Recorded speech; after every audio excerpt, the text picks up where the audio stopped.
Welcome back, folks, to nextairwrestling.net and youtube.com. Exclusive Graham Giason Matthews here, less than 24 hours removed from what was an exceptional NXT TakeOver WarGames show on the WWE Network. We're not waiting until Wrestle Rant Radio on Thursday. We're talking about the show here today, but I'm not alone. I'm not flying solo. For the first time in 2 months, we got Noah Wade at NJWade_ on the Twitter machine. Noah, what's going on, dude? Your boy is back.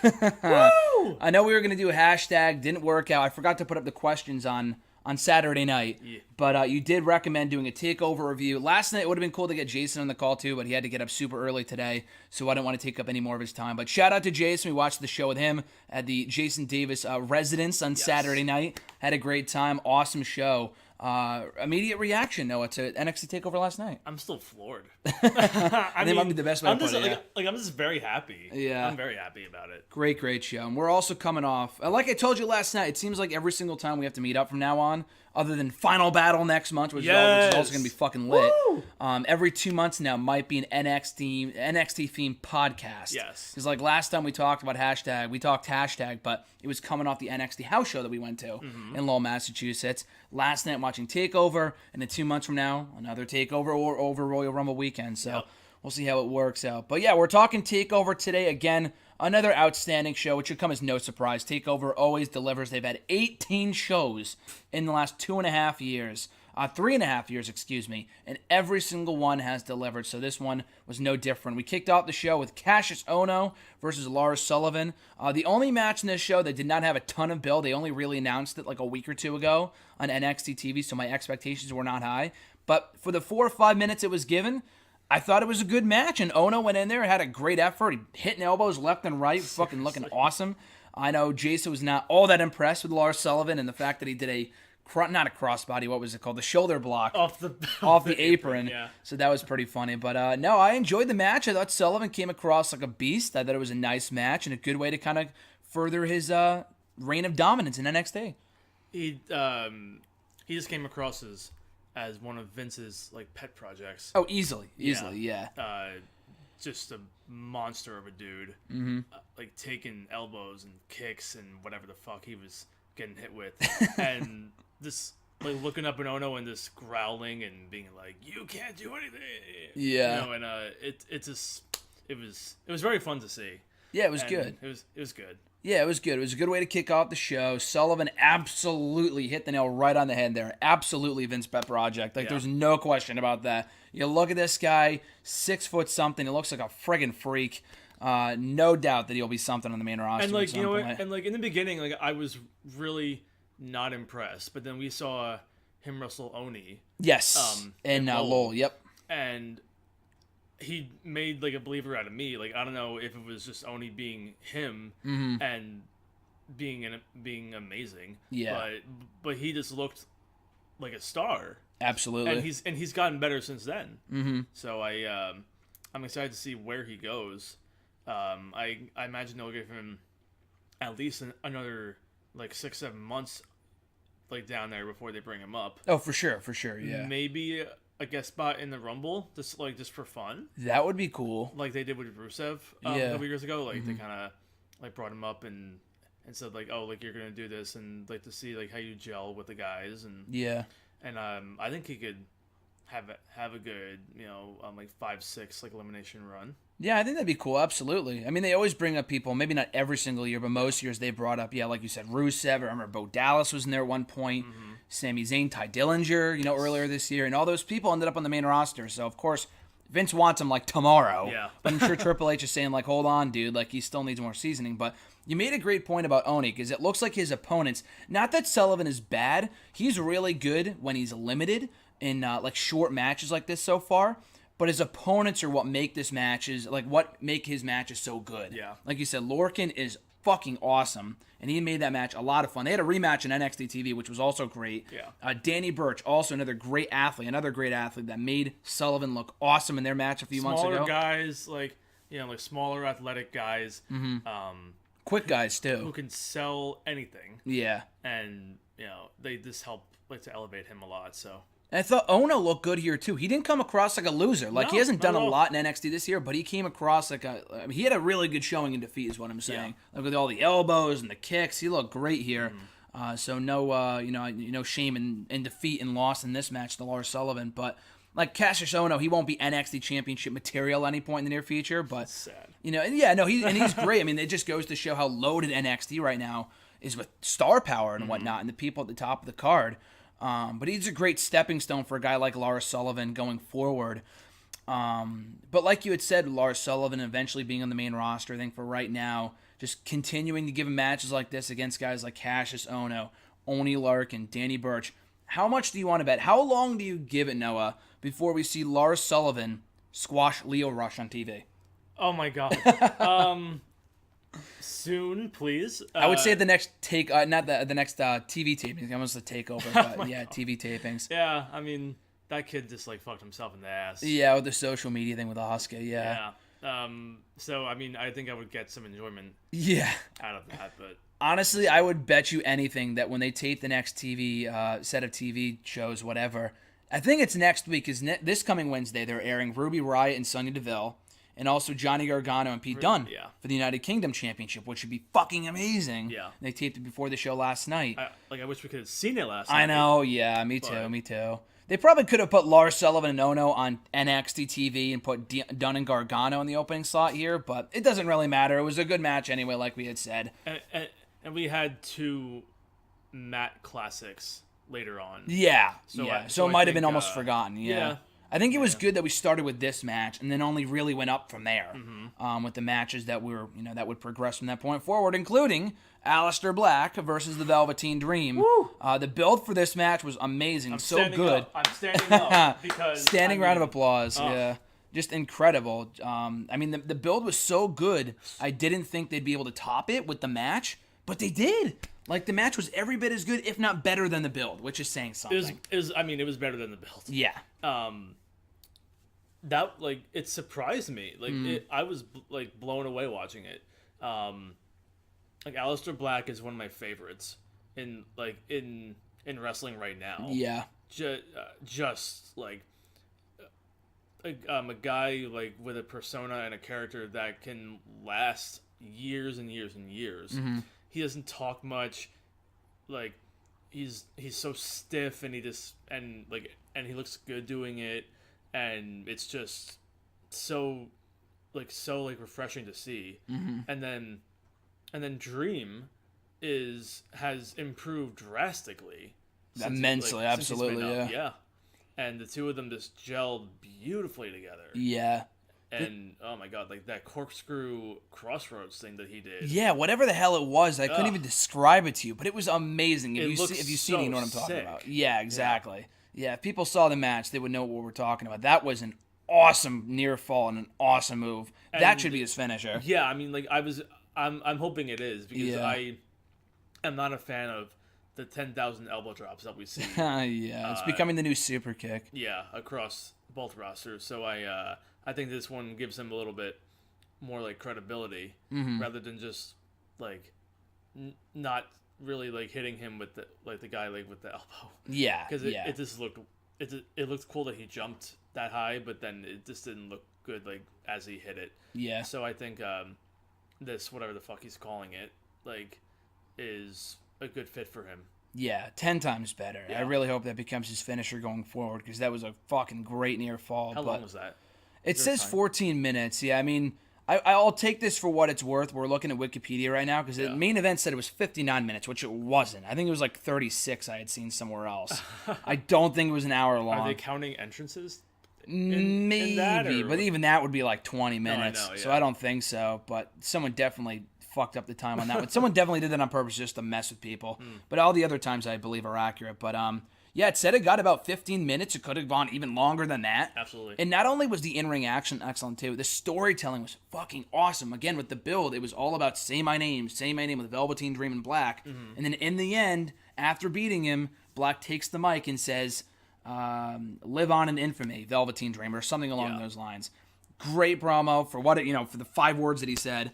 And just an amazing match. Really a breakout performance for Dream. And during the match, Dream, I think it was when he had like a rest hold, and he asked the ref like tell him to say my name. Oh yeah. Something like that. And he just kept saying it over and over, and like it didn't get old because like that's still like it's a shtick that this works for him. Yeah. And the Rick Rude. I forgot to mention that. That was awesome. Yeah, that was really great. Yeah. And because like Rick Rude is hard to pull off. Like there are certain people, like Mr. Perfect and Rick Rude and like whoever that you just can't really like. Yeah, you can't imitate it. Yeah. But I mean, I think he did a really good job. Absolutely. Yeah. He brought a whole different like sensuality to it. Mm-hmm. And it was very new and very, very like refreshing and modern. Yeah. And I dug it. Yeah, I thought it was great.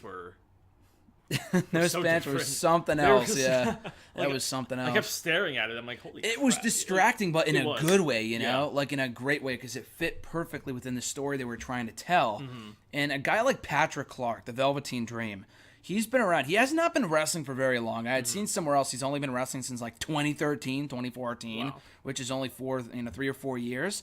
But he stood out amongst the rest of the pack in the 2015 season of Tough Enough because he was the only experienced wrestler in the entire pack. But no one had any reason to care about him, despite the fact he had prior wrestling experience because he had no character. Yeah. And that was the thing. Like, he's been around in NXT for at least a year or two now. He got signed in late 2015, and he worked a bunch of TV matches about a year ago. But he was coming out wearing the American flag on his pants and all this other shit. It's like, what is this guy supposed to be? Mm-hmm. But he lands upon this character. And what I like about it is that it's not like Stardust, which was a blatant ripoff of Goldust, which was the point, obviously, but the character went nowhere and a waste of Cody Rhodes, which we can go on for hours about with Cody Rhodes. But it's like a bit of Goldust, and there's one other character that keeps on coming to mind that I can't name off the top of my head, but Goldust and someone else, but they're just a perfect mix, putting his own taste on it, putting his own spin on it.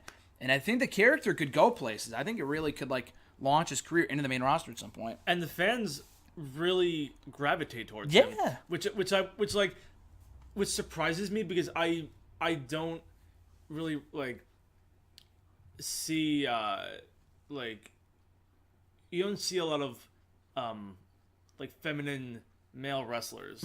Like an ambiguous character. Yeah, like and like know, and like wrestling is not a sport that really calls like to that stuff.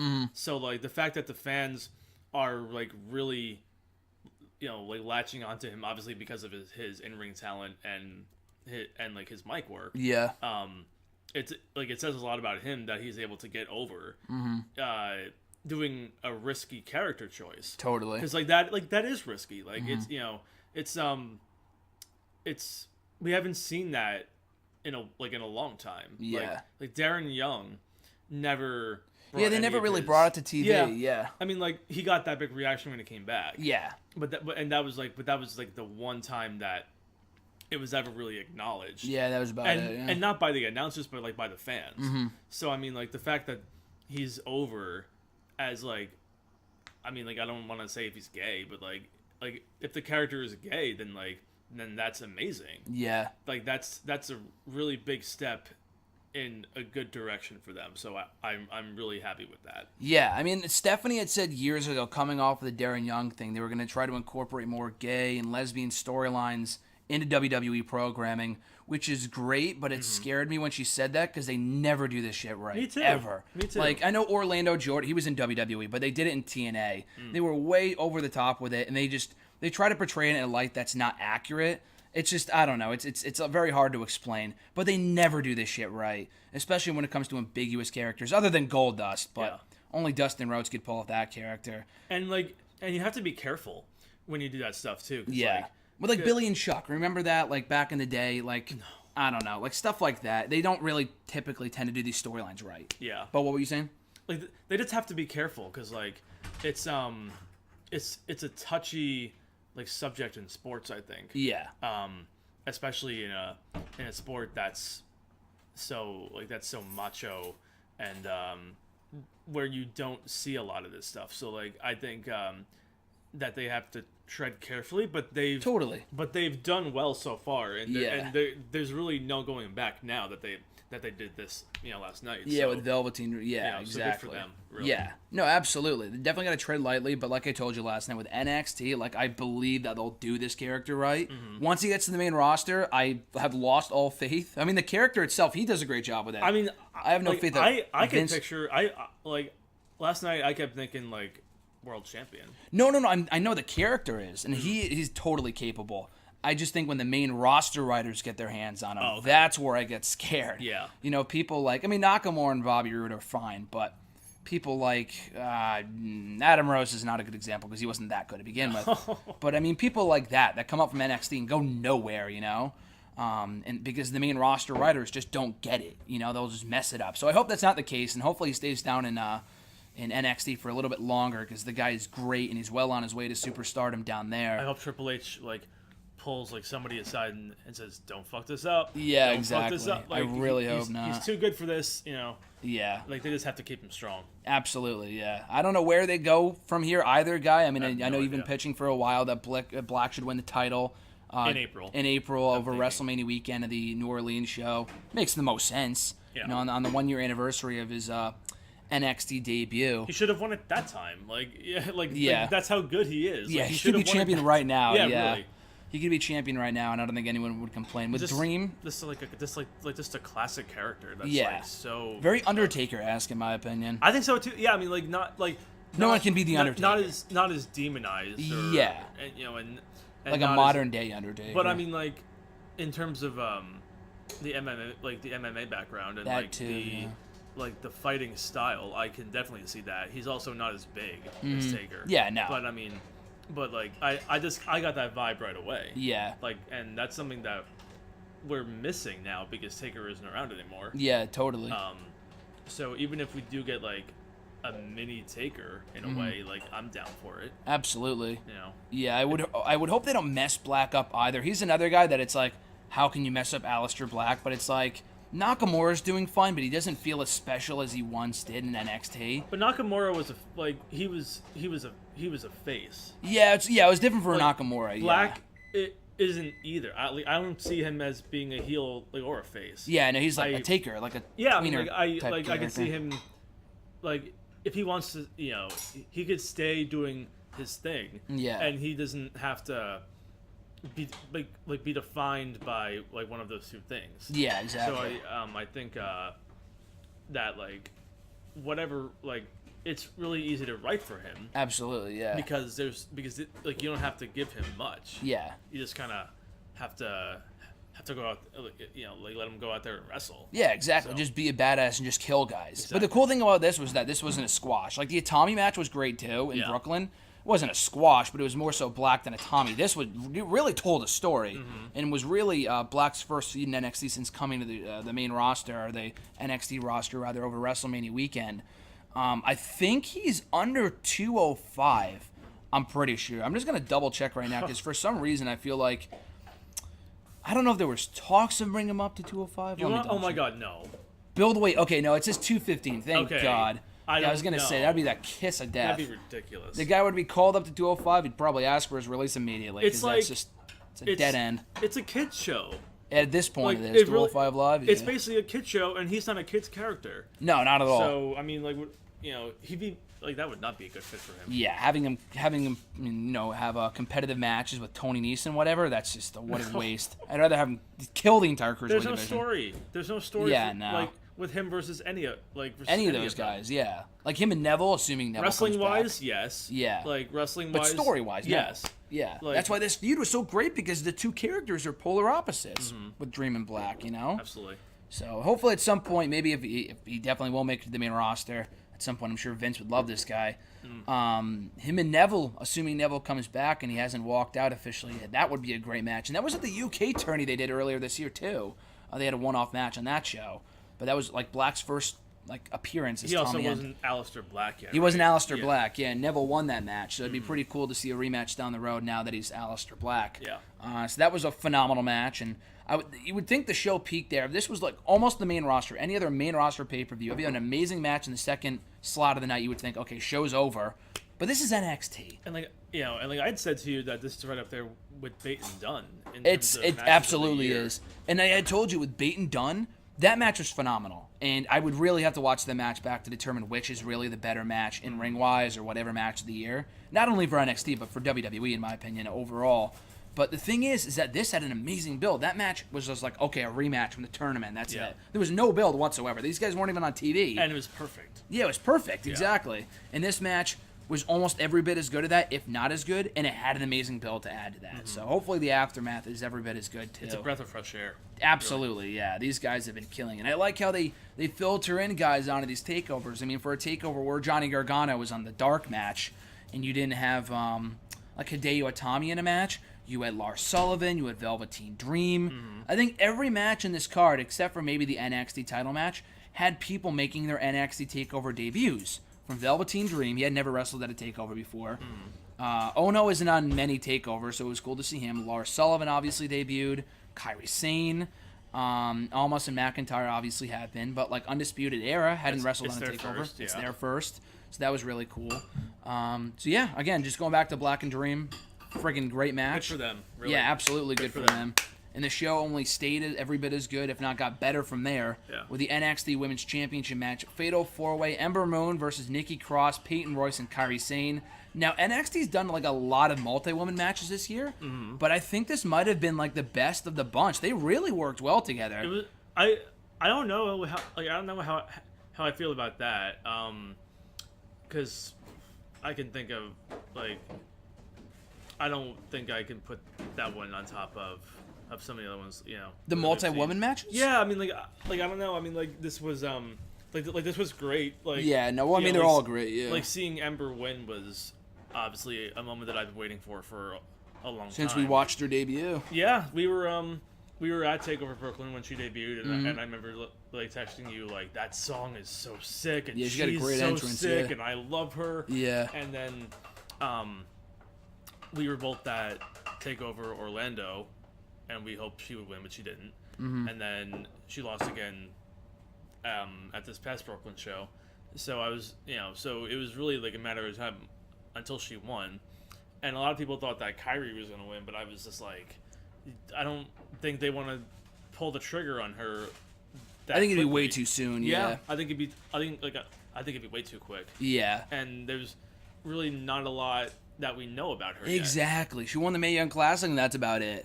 And she's great. And we haven't really seen her wrestle. Yeah. On TV much. Or a few matches here and there about it. Yeah. So she's great. She'll be a star, no doubt, but way too soon. And Peyton Royce got a really good reaction. She did. I was surprised about that. Easily the best match I've ever seen from her. Not even close. Yeah. Not even close. She had a great outing. It looked like she was going to win the championship at one point. All these women, I thought, had really good performances. Nikki Cross did very well. Nikki Cross did really well, powerbomb on the floor. Yeah, what a chant for that bump. That was crazy. A lot of, incorporation of all four women into various, multi-people moves, whatever. Everyone hitting their finisher at the end. Kairi Sane hitting the diving elbow, and I think onto both Nikki Cross and Royce, I'm pretty sure. Yeah.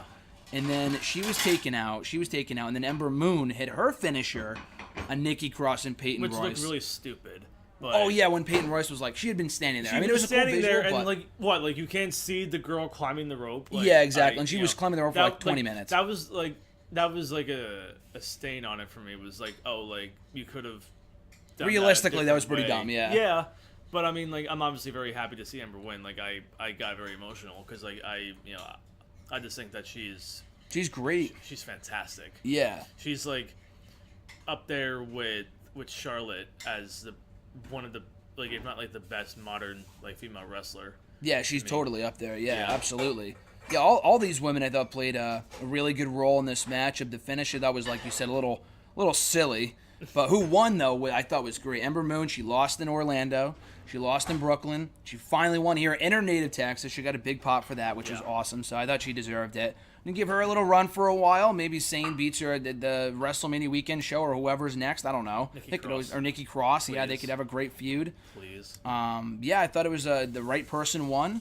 And with Ember Moon, maybe just find out more about her character. I mean, the story is there with the whole redemption thing that she lost the 2 prior times and now she's winning now. I think we know her. I think we know her well, though. by this point. I think we know the character well. Like, I don't like. I'm not a fan of them showing her in the performance center all the time. Yeah, because then that takes away from like her mystique kind of. Yeah, thing? like the mystique out of like otherworldly thing. Mm-hmm.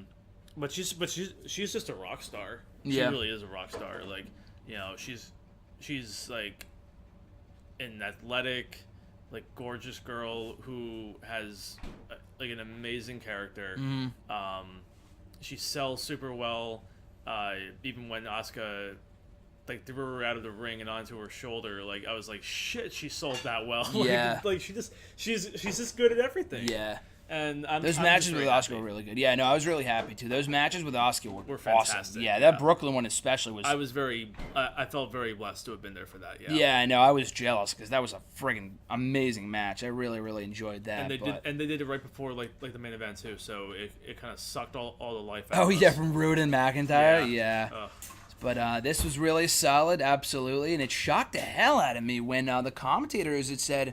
We've only had 6 NXT Women's Champions. Can you remember them all? Because I can't. So we've had Paige. This is in 4 years. This isn't like the title didn't debut a year or two ago. It's been on for 4.5 years by this point. Yeah. We've only had 6 champions. That's unreal. That's nuts. So we've had Paige, Charlotte, Bayley, Sasha Bayley, Asuka, and now Ember. Wow. That's crazy. And all those 6 women, that's an elite group right there. Yeah, really. And you got to put this in perspective. I mean, I know it's different NXT in the main roster, but in 2017 alone, we've had 6 different WWE champions. We had Bray Wyatt, John Cena, Randy Orton, AJ Styles, Mahal, and AJ again. So 6 different reigns, 5 different people. That's a testament to Triple H and for sure. him wanting to really build up the women's division. Yeah. Which I think is very admirable. And you look at every title, I mean, again, the WWE's been around for 50 years, so obviously going to have this, but you look at every championship, especially like the WWE title, not every, I mean, there's a lot of elite group of athletes in that, within that lineage, but Jinder Mahal, there's a lot of people, it's like, Jack Swagger with the world title. I was like, With the NXT Women's title, you don't have that. All 6 of these women are could be future Hall of Famers. And to be fair, I only started watching it when Bayley was champion, so that's why I didn't remember that Paige. Well, and Sasha and Charlotte were all the champion before that. So, but yeah, that's a pretty nice group to be in. Yeah, totally, definitely a legendary class. But a really good match, great finish. And that wasn't it. Again, the show only continued to get good from there, which was amazing. You would think, okay, after Black and Dream, it's done. It's only downhill. Mm-hmm. No, the women's match was great. It's only going to go downhill. But no, the NXT title match, which we're going to talk about right now, Drew McIntyre defending against Andrade, Cien, Almas, another very, very good match. We saw this match firsthand at NXT TakeOver, at the NXT LOL show, the house show that we went to 2 months ago. They worked really well together then. I figured they would have another great match on this show. The second half especially was awesome, including that one awesome near fall when Almas went to the outside, grabbed the belt. We're like, are you kidding me? Yeah. This is main roster bullshit where he gets himself DQ'd or some shit. I don't think we've ever had a DQ finish for TakeOver. Never. Yeah, NXT wouldn't do that. But it was like, there's got to be something else going on here. And then you see Zelina Vega in the ring, Hurricane Rana, Drew McIntyre, which was great. And then he goes in the ring, hits his finisher for a great near fall. Yeah. I'm thinking, okay, here McIntyre goes, about to win the match. And that was the best future shock I've ever seen. Yeah, it was an awesome future shock, too, when he connected that. He wrapped his legs around the waist. And it came out of nowhere, too. Yeah. They were doing something. He just was, boom, right into the head, right into the mat, which was cool. The McIntyre hit his finisher and almost had his foot on the rope or whatever because of Zelina Vega, which was cool. So yeah, in the end, McIntyre going for the Claymore kick one more time in the corner. He missed. His leg went over the top rope. And I think Almas did something else from there before hitting his finisher again off the top rope or second rope, whatever. Which looked brutal. It did, yeah. It looked like I know McIntyre he has since announced that he's got hurt, but it wasn't from that. I don't know what it was from. I mean, I think it may have been from that. He landed right on his elbow, didn't he? So I don't know, shoulder, right elbow area. Because there's really only so many ways that you can land a DDT without hitting your head right in the mat. A spiked DDT. Yeah. That's basically what it was. It was a spiked DDT from the pretty much top rope. Yeah. And so there's only so many ways that you can do that by protecting the guy you're working with. So I think him landing on his shoulder was a lot better than him landing on his head. Yeah.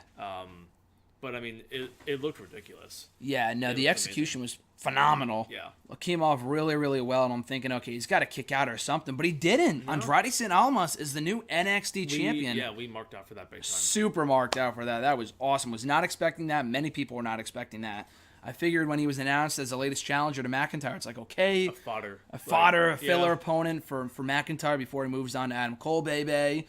But apparently not. No, Andrade Cien Almas is the new champion, and now people are going to say, okay, well, they only put the belt on him because McIntyre got hurt. I highly doubt that. They did not know he got hurt. He got hurt during the match. Yeah, exactly. You don't make calls like that. No, McIntyre, they don't even know how bad it was going to be. That makes no sense. He got hurt in the last 2 seconds of the match. Yeah, so that's... I mean, it was a foregone thing that he was going to win. Exactly. I'm a big fan of Almas. Me too. I didn't appreciate him being the jobber of NXT for a while, just putting over people in excellent matches because he could do the guy's great, yeah. Because he's just a fantastic worker. He's a fantastic worker, and I think the closest thing to Eddie that we have. Totally, yeah. I saw that somewhere. That someone said that they think that Vince will want him to be the reincarnation of Eddie, and obviously nobody will ever be Eddie, but I think the gimmick of hanging out in the ropes and it's perfect. Yeah, I mean the guy's been reborn. He can to win. Yeah, just calls back to that, and I think it's very much needed.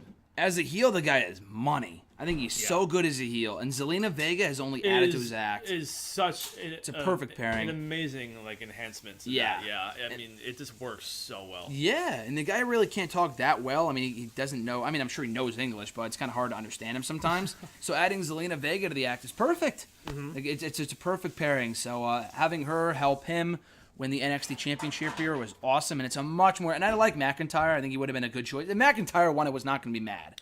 And he's a fine choice as champion. He can always win back the belt at some point down the road. But Almas and Vega is the money pairing right now. That's a top act. You think she could be a new Lita? You know what? She could be. I'm just thinking that now because Lita was not afraid to jump on guys. Yeah. When she started out as a manager and too. Things like that, yeah. Yeah. So, I mean she's been around for a while. We haven't seen this girl wrestle yet, but no. When she gets in the ring, I'm sure it won't be a Lana situation where she sucks. No, she wrestled in TNA. I can imagine her being very good. Yeah. And she has the attitude that Lita had. And she has the athleticism, and she's got everything. So I hope Vince is putting a check next to her name, I want to do something with that later. Yeah, not just a big Cass Enzo Carmella situation where they only call up two or one without the other. Yeah, you know what I mean. They got to call up both. These guys. They have to call them up together. Yes, for sure. They're. It's I'm not I don't know. I don't remember when they got put together. Do you remember when? Just over the summer, maybe in July, because it was before TakeOver Brooklyn, because she was there. Yeah. But maybe she was put with him because he needed that extra thing, and it's just worked perfectly for him, and she's fantastic. She really carried him through this feud, considering he's not a promo person. Exactly. So her being the mouthpiece with Drew was really, really great writing, and the image of her doing the Hurricane Rana onto Gargano into the steps, immediately I thought of Lita. Yeah. And she did it again last night. Obviously, McIntyre's a little bit bigger, so he's a little bit harder to get off his feet. But the image of her doing that was really, really cool. Yeah, no, that was cool. Super. Absolutely, because the storytelling there was perfect, because she had executed it on Gargano and Roderick Strong and a few others, and then McIntyre just stopped her right cold in her tracks, which was perfect. So again, really, really enjoyed the match. Very well wrestled, the right result, and it makes me much more intrigued about the NXT Championship picture going forward. Now, I don't know if they do a rematch at the TakeOver Philly show, or what they do. Because, I mean, every babyface they have on the NXT roster, Andrade has lost to at one point or another. He's lost to Roddy, he lost to Gargano. I mean, he's actually beat Gargano, so maybe they do a rematch with them. I was thinking that because Gargano doesn't... does he have a win over him? No. Yeah, he has not beaten him yet, so... You know, I would say that save that for the TakeOver show over WrestleMania weekend, but hopefully Ciampa's back by that point, and you can do that then. That's what I'm thinking, too. Yeah. Like, have Gargano be champion by the time that they get to April, so that Ciampa can win the title at the... Maybe Gargano wins the belt at the next TakeOver. Yeah. And then you do Gargano, Ciampa. I don't know. I don't know where Black falls in. Yeah, good point. That, though. Yeah. But I mean, I think Gargano and Ciampa would be an amazing. Well, they don't need the championship, but they could use it. Yeah, I know. But as a main event for okay. I know what you mean. I would like it to be on the line. Yeah.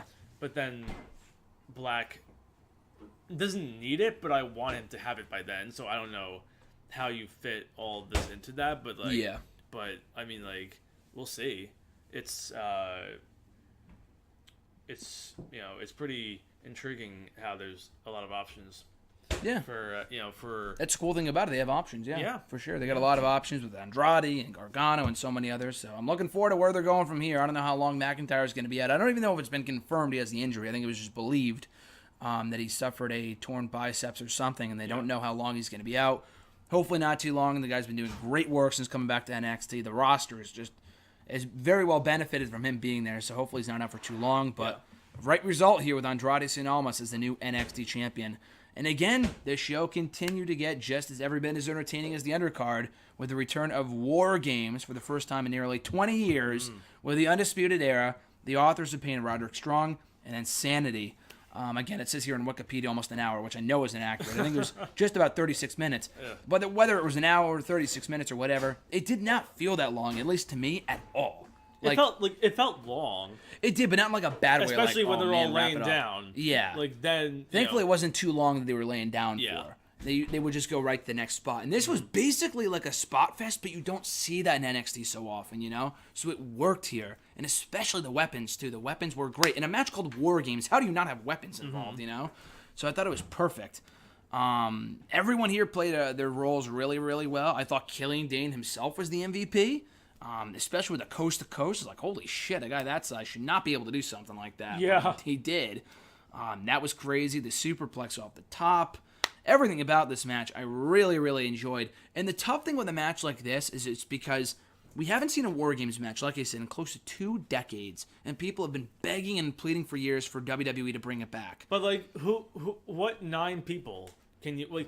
there's 9 people on the main roster, but, these guys were the perfect fit for that match. Well, they had changed the rules, so the original WarGames was 2 teams. It would be 5 and 5. Mm-hmm. So you could have easily done what we're seeing on Sunday with Raw and SmackDown. You could have done in the WarGames. Oh yeah, Vince doesn't want to do it. This Survivor Series elimination match. It's going to be great anyway. Yeah, it's the best. But between this year and last year. Yeah, probably the best option for a WarGames match, because before that, I haven't really been a fan of the 5-on-5 because it's very forgettable. They don't really the past few years they've just decided to give us all the big guns. Yep. And years before that, it hasn't been like that. Yeah. They've all been 20-minute matches or so. I don't know why, but last year I guess they were just they needed time because Brock and Goldberg was going to be a minute 90 seconds, 26 seconds. So they're okay, we're going to have to drag this out a bit, a little bit longer. So they made it 51 minutes. Mm-hmm. And I still watch it back all the time, and I love that. I love the match. Yeah, that was that's really what a match. that's what that match should be. It should not be a 15 to 20 minute match. Mm-hmm.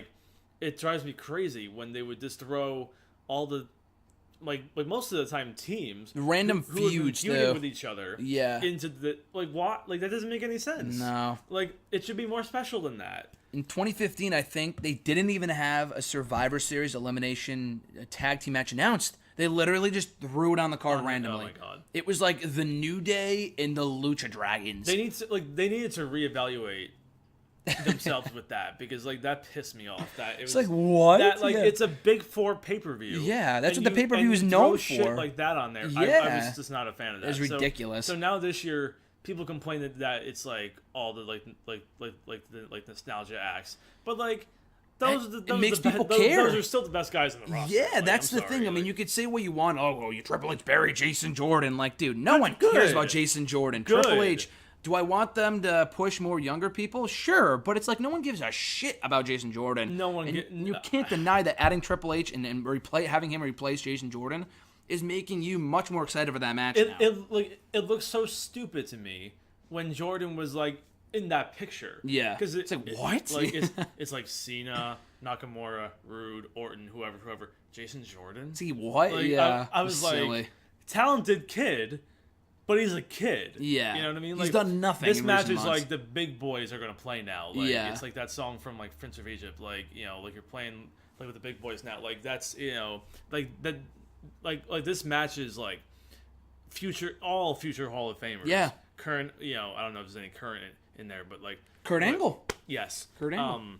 But yeah, like all future Hall of Famers, even though Joe and Finn and a few of them have only been around for a couple of years. Yeah. All future Hall of Famers. For sure. Like they're all incredible. Yeah. And they're gonna have a lot of fun. Mm-hmm. They're gonna have a lot of fun.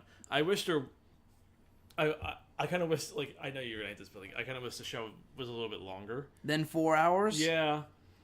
Yeah, because like I want the Shield a new I want the match. Time. They'll have time. I want Brock and AJ to go at least 10-12 minutes. With 7 matches on the card in 4 hours, they should have enough time. I know, but like I want them all. Like I want Charlotte and Alexa to have like 15. Oh yeah, I know what you're saying. Yeah, like I want everybody to get a good chunk of time, because like these aren't people who normally wrestle each other. They're on different brands. If this is like what we're gonna get every year though with Survivor Series, then I'm okay with it going a little longer, like at WrestleMania.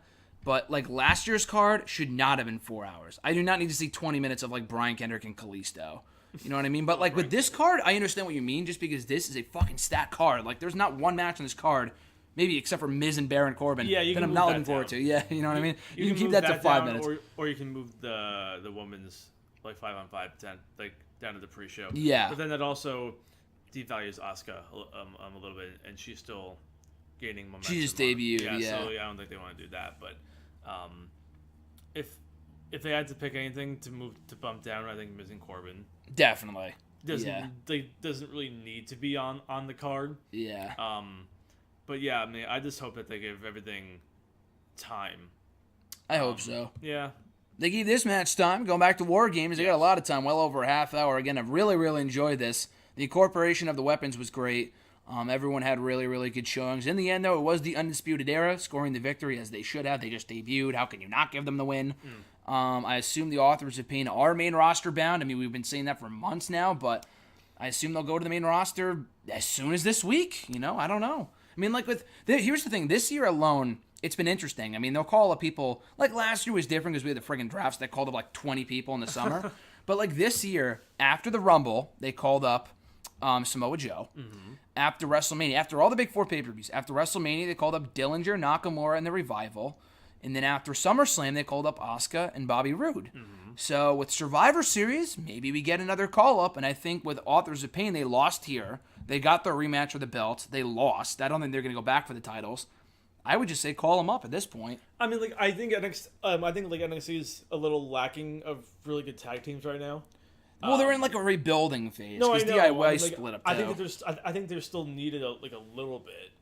But I also think that they would do very well on the main roster. Yeah, they did like it was really great watching them last night, because like again, like, you know, when we were at TakeOver Brooklyn like a year and a half ago. Yep. They were wrestling TM61. No, you texted me like, who cares? And yeah, and like and it was just like I was sitting there and I was like, what? Why? Yeah. Like, it just did not, like, it was like not clicking for me. Mm-hmm. And then they wrestled TM61 a few months later in that the Sharkades match, and and that was like. That was so much better, and they've better, and they've gotten better at every turn since then. Totally. So kudos to them. And adding Roderick Strong to that team didn't really make any sense, but they needed to add a third guy for that team, yeah. But, and he had a really good showing too, especially at the end. He hit, he's freaking great as a wrestler. What's the good the third guy from Sanity's name? Not Killian Dean, Alexander Wolf. Yes, thank you.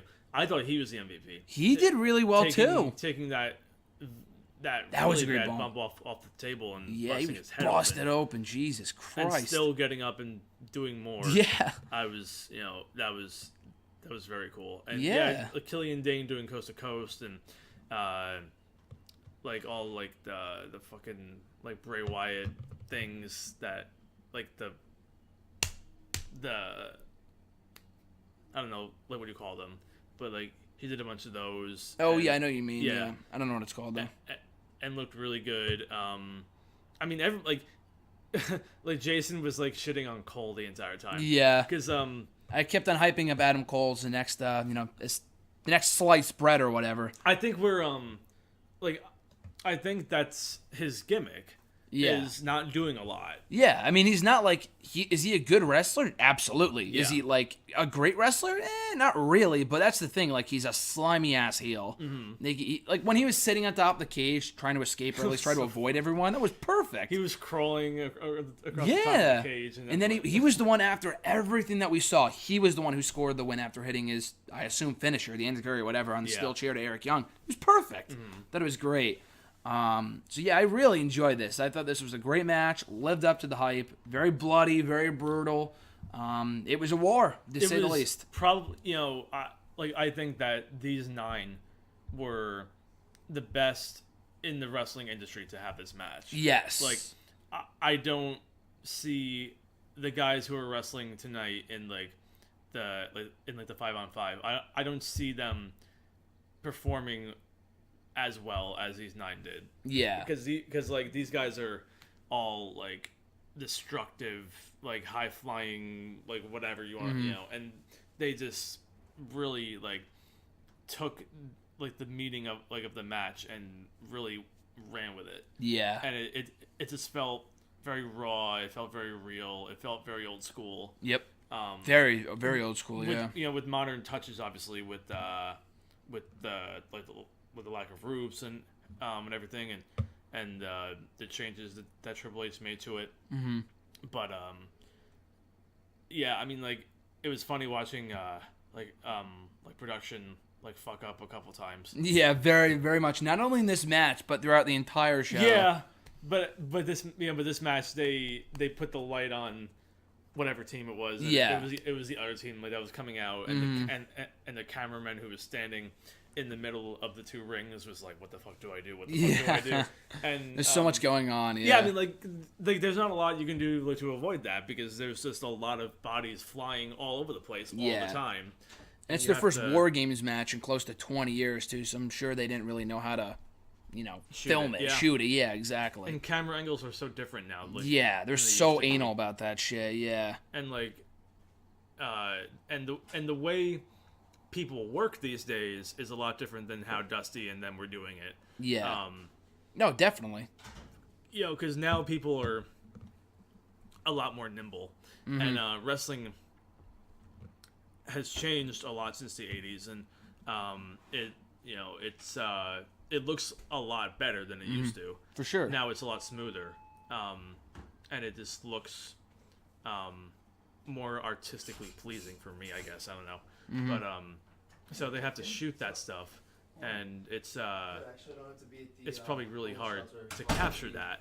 So I mean, like, I'm not knocking anybody for that. Like I just thought it was funny to see them kind of have like some missteps, but like that didn't affect the match quality at all. No, definitely not. It just it was just something like that we caught because we even watch, because we see this all the time. Yeah. So we so like that's the stuff that I picked up on. But I have to rewatch it because the boys were making me laugh so damn much. And I kept looking away, so I have to rewatch it. Uh-huh. So but I mean, from what I saw, I really enjoyed. So I'll have to go watch it by myself later. Yeah.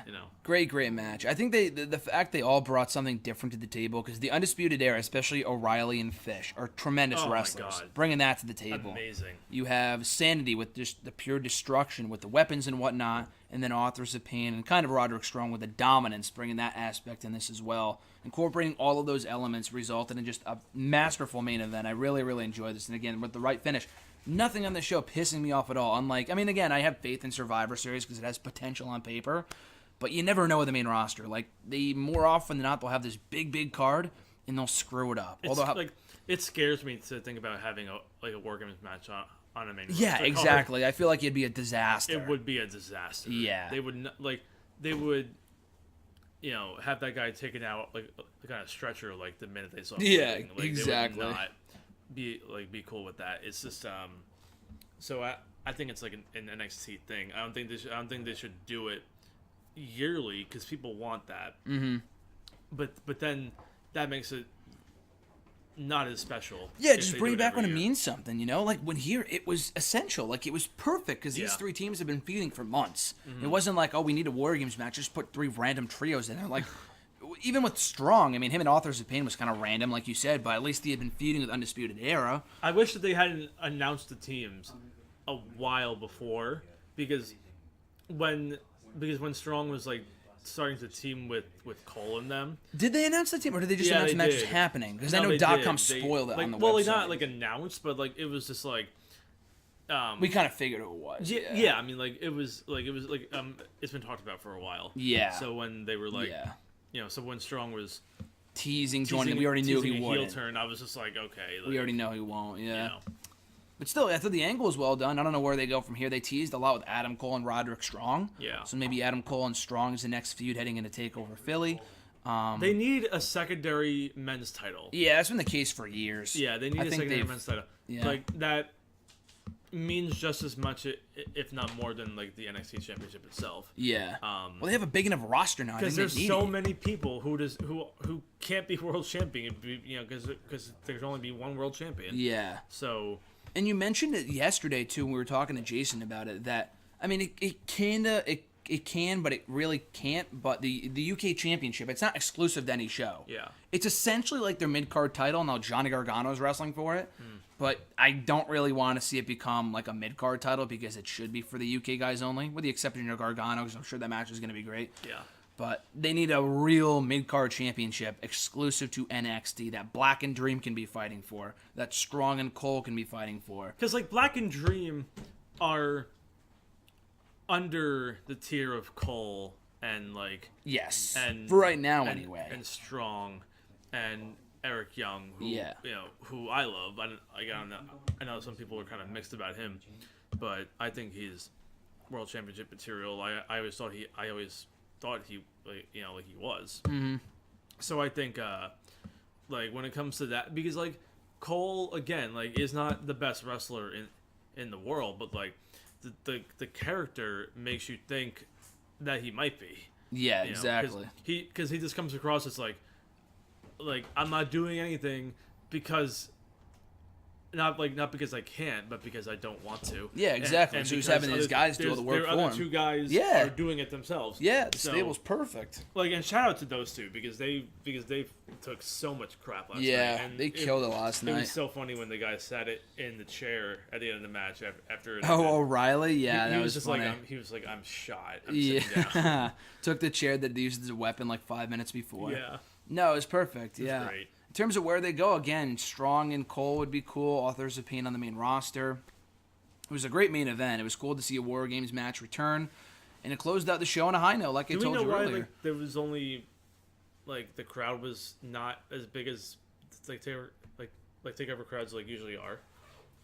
Oh, you mean attendance wise? Yeah, I mean I heard that the crowd wasn't that big for I don't know. Yeah, as big for a takeover crowd. And there were definitely you could definitely see some empty seats, but not only. I mean, it's not a lot of seats on the camera shy side. Yeah, well that too. I was gonna say, well, they don't have as many seats because of the second ring, but that's not that many seats they're removing there. But yeah, you are right though. There were a bunch of empty seats, but Yeah, I don't know. I guess we'll find out with Survivor Series tonight if that's the case with the pay-per-view too. That's a bit concerning. Yeah, I mean it's WarGames, so you think that people would like come out in droves for that. Yeah, I mean they've been hyping it pretty. Like they've done more advertising. They had done more advertising for that special, that match, than they have like almost any other all year. Yeah, because they probably saw that ticket sales weren't where they should have been, and it's the same case in the main roster. All the attendance is down in WWE, so I don't know if I have an exact answer. Not really for takeovers though. Like I really haven't.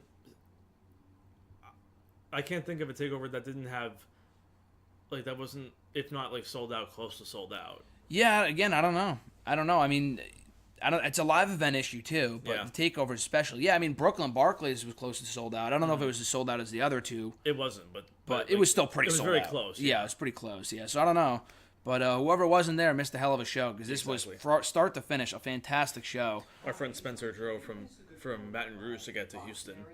Oh, yeah, to be in attendance for the event. Yeah. Like, was he at TakeOver San Antonio too, or no? Or just the Rumble He was at the Rumble. Just the Rumble show, I mean. Yeah. Okay. That's cool, though. I mean, I was jealous. And you said you'll be at Survivor Series tonight, too? Yeah. Damn, I'm jealous of Spencer. You got to tell him that. Too. Shout out to Spencer, hon. He's awesome. Yes, I will see you in April. in New Orleans. And you're going to that takeover, right? Yeah. Okay, cool. Yeah, so you can watch Aleister Black win the title that night. I will cry. I will cry. It's gonna be amazing. Yep. But start to finish, again, fantastic show. Very NXT good. never disappoints. I have yet to see, of the 18 takeovers that we've had in 3.5 years, a bad show. Anything less than a good show. Like, at worst, I've seen a good takeover, and that's a stellar record. So I give this 2 thumbs up. From 1 to 10, Noah, what would you give this show? A 9. 9. I would agree. I would say, it's hard to say whether it's like the best takeover all year, because I love Brooklyn 3. Yeah. Love Brooklyn 3. Orlando I thought was pretty good. Not great, but I thought it was pretty good, the one that we were at in April. Chicago was awesome. San Antonio was really good. So this one is, if I had to choose of the 18, like better or worse, like which category? I think because better. Ember and Almas won new titles, like that's a big deal. Yeah, 2 new champions crowned, and the main event was awesome. Return of WarGames. And Black and Dream was like the match of the night too. Like the fact that like both of those matches weren't the main event, and neither was Black and Dream. Let's be honest. And so like 3, like the women's match like wasn't like a match of the year candidate. No, like, but it was pretty good. But I mean, like the 2 men's matches were match of the year candidate. Like, you know, and then the WarGames match happened. It was so awesome I mean, like too. You know, you can't go wrong with that. You can't go wrong at all. Yeah. So, to say the least, I think the bar has been set pretty high for Survivor Series tonight. Good luck, boys. Yeah, good luck, exactly. Good luck. They have their work cut out for them, but on paper, it looks to be a pretty solid show. So, no, before we go off the air, any cheap plugs where the people can find you on the social medias and stuff? Nope. Like just Twitter at @njwade_. Awesome. Well, Noah, once again, thank you for joining me. It's been a pleasure, my sir. Yep, thank you. Appreciate it, man. I'll catch you on the road. Yeah.